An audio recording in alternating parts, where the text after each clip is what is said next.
वंदे मातरम सभी को। तो कैसे हैं सब लोग। देखो आज एक और वीडियो लेके आ चुके हैं जिसमें हम लोग करने वाले हैं 3.3 यानी एलिमिनेशन मेथड का क्वेश्चन नंबर 2 का फर्स्ट पार्ट।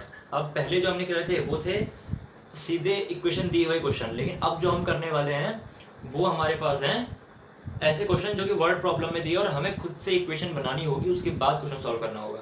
अभी तक में क्वेश्चन हमें इक्वेशन बनी हुई दी हुई थी, सिर्फ सॉल्व करना था, पर अब इक्वेशन भी बनानी है और सॉल्व भी करना है। तो ध्यान से देखना। ऐसे ही क्वेश्चन सीबीएसई वालों को आर.डी. शर्मा या आर.एस. अग्रवाल में मिलते हैं। पैटर्न सब कुछ सेम रहता है, बस कॉन्सेप्ट पता होना चाहिए कि करना क्या है।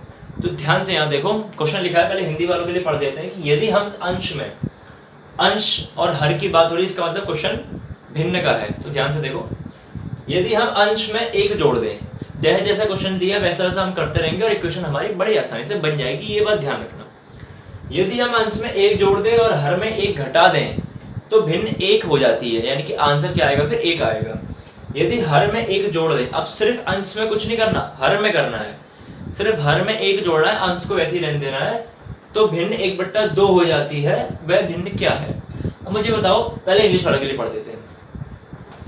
If we add 1 to numerator, fraction दो पार्ट में होती है, न्यूमरेटर और डिनोमिनेटर, अंश और हर भिन्न होता है। तो न्यूमरेटर में बोला है कि एक घटा दो, ठीक है, और सॉरी न्यूमरेटर में एक जोड़ दो to the numerator and subtract from the denominator, और डिनोमिनेटर में एक घटा दो, ऊपर एक जोड़ना है नीचे घटाना है। ऐसा करने पर हमें आंसर जो होता है वो एक मिलता है, फ्रैक्शन एक बन जाती है। इट बिकम्स 1/2, ये 1/2 हो जाएगी जब इफ अगर हम सिर्फ only add 1 to the new denominator, अगर हम सिर्फ डिनोमिनेटर में 1 ऐड कर दें तो हमारे पास जो फ्रैक्शन है 1/2 हो जाएगी। दो केस हैं, एक बार फ्रैक्शन 1 हो जा रही है और एक बार 1/2 हो जा रही है। तो ध्यान से देखो, क्वेश्चन ने कहा है कि हमें भिन्न बतानी है, मैंने फ्रैक्शन पूछी कि क्या है। अब हमें देखो, ये तो पता है कि फ्रैक्शन में न्यूमरेटर और डिनोमिनेटर होते हैं, माने अंश और हर होते हैं, लेकिन क्वेश्चन में हमें यही अंश और हर पता करना है, फिर इनसे इक्वेशन बनानी है। हमें ये नहीं पता, ना न्यूमरेटर माने अंश पता है, ना डिनोमिनेटर माने हर पता है। तो हम क्या करेंगे, इन्हीं को पता लगाने के लिए अंश को x मान लेंगे, हर को y मान लेंगे। बात समझ में आ रही है? तो हमारे पास फ्रैक्शन हो जाएगी x/y। अब क्वेश्चन ने कहा कि पहले तो इसमें एक जोड़ दो, किसमें, अंश में, मान न्यूमरेटर में एक जोड़ दो, न्यूमरेटर में एक जोड़ दिया, और हर में एक घटा दो, सब्ट्रैक्ट 1 फ्रॉम डिनोमिनेटर, नीचे हमने एक घटा दिया, तो इक्वेशन हमारे पास कितनी हो जाएगी, 1 हो जाएगी, माने भिन्न 1 हो जाती है। इसका आंसर हमारे पास कितना आएगा, 1। अब इसकी वहां मल्टीप्लाई करेंगे और सॉल्व करेंगे तो हमारे पास पहली इक्वेशन बनेगी। दूसरे में बोला है इसी xy में अगर हम अब ऐड कर दे 1 डिनोमिनेटर में, हर में एक जोड़ दें, सिर्फ हर में एक जोड़ दें, तो हमारे पास 1/2 आंसर आता है। इसकी क्रॉस मल्टीप्लाई कराएंगे, सॉल्व करेंगे तो हमें यहाँ से इक्वेशन 2 मिलेगी, यहाँ से इक्वेशन 1 मिलेगी। इसीलिए कहा था क्वेश्चन में जैसे जैसा कहा गया है वैसे वैसा करते रहो, इक्वेशन मिल जाएगी। देखो आओ करते हैं अच्छे तरीके से। क्वेश्चन कह रहा है, चलो हम लिख लेते हैं पहले, लेट सॉल्यूशन हल। माना, पहले हिंदी वाले को लिख देते हैं, माना अंश बराबर x और हर बराबर y। तो इंग्लिश वालों के लिए क्या लिखेंगे, let numerator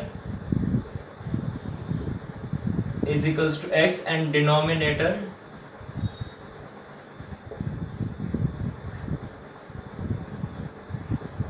is equals to y।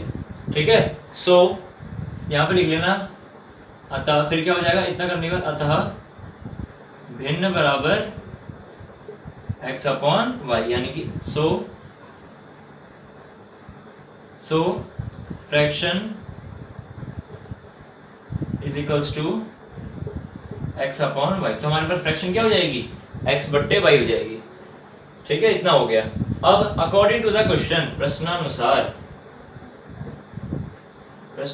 माने अकॉर्डिंग टू द क्वेश्चन क्या होगा। क्वेश्चन ने कहा है कि पहले एक जोड़ो और एक घटाओ, ये पहला केस है जिसमें इक्वेशन 1 हो जाती है। तो हम लिखेंगे केस, यहाँ पर इसको हटा देते हैं, और यहाँ से करते हैं। अकॉर्डिंग प्रश्नानुसार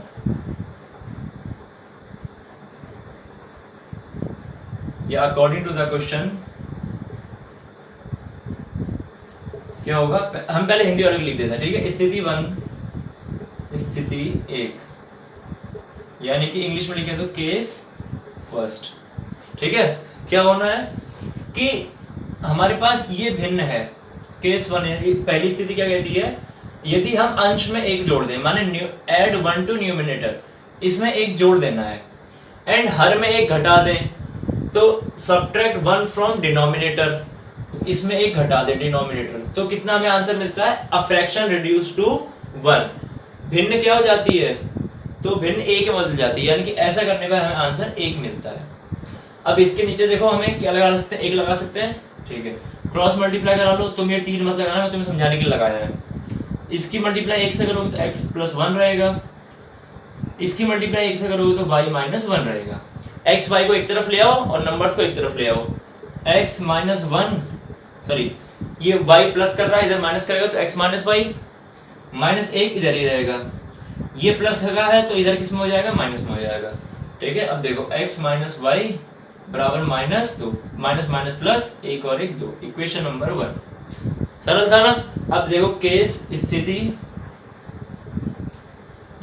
2, यानी कि केस सेकंड क्या कहता है, reduce, it becomes 1/2 if we only add 1 to denominator।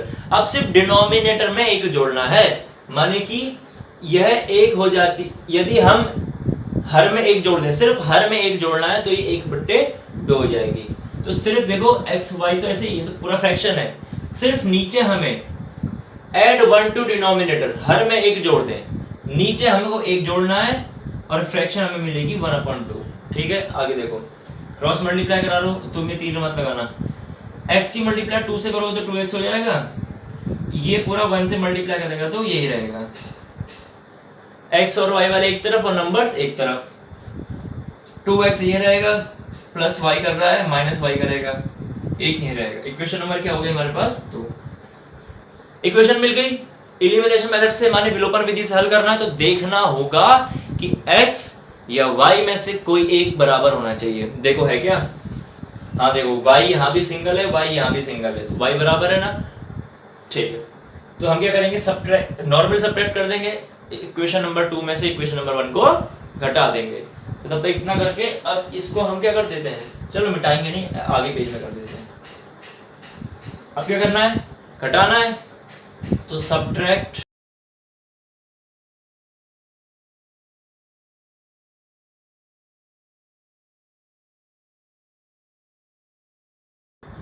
ठीक है, घटा दें, घटाओ।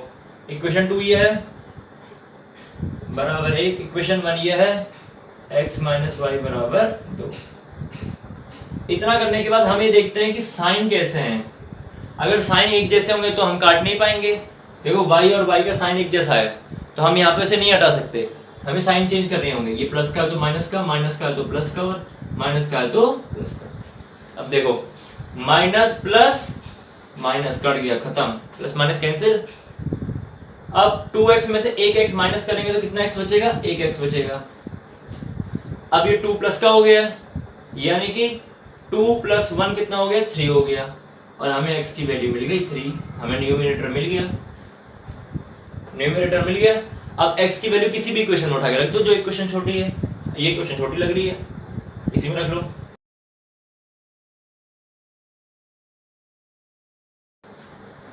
वैल्यू ऑफ x इक्वेशन 1 में रख लेते हैं, ये ज्यादा छोटी लग रही है। x इन इक्वेशन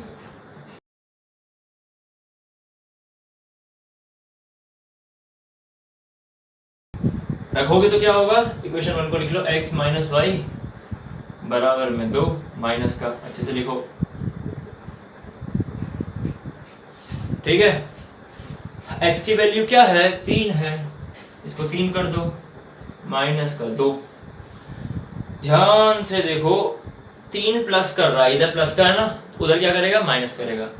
ये ऐसे ही रहेगा, ये ऐसे ही रहेगा, ये प्लस में है तो इधर माइनस में आ जाएगा, 3 के आगे कुछ नहीं है तो प्लस का है तो इधर माइनस में आ गया, माइनस वाई बराबर माइनस माइनस प्लस, 3 और 2 5, लेकिन साइन किसका आएगा माइनस का, माइनस से माइनस कट गया, y बराबर 5, x और y दोनों की वैल्यू मिल गई। इसका मतलब टोटली आंसर जो हमें मिलेगा यहां पर कर लेते हैं अब लास्ट पर चीज। So fraction becomes,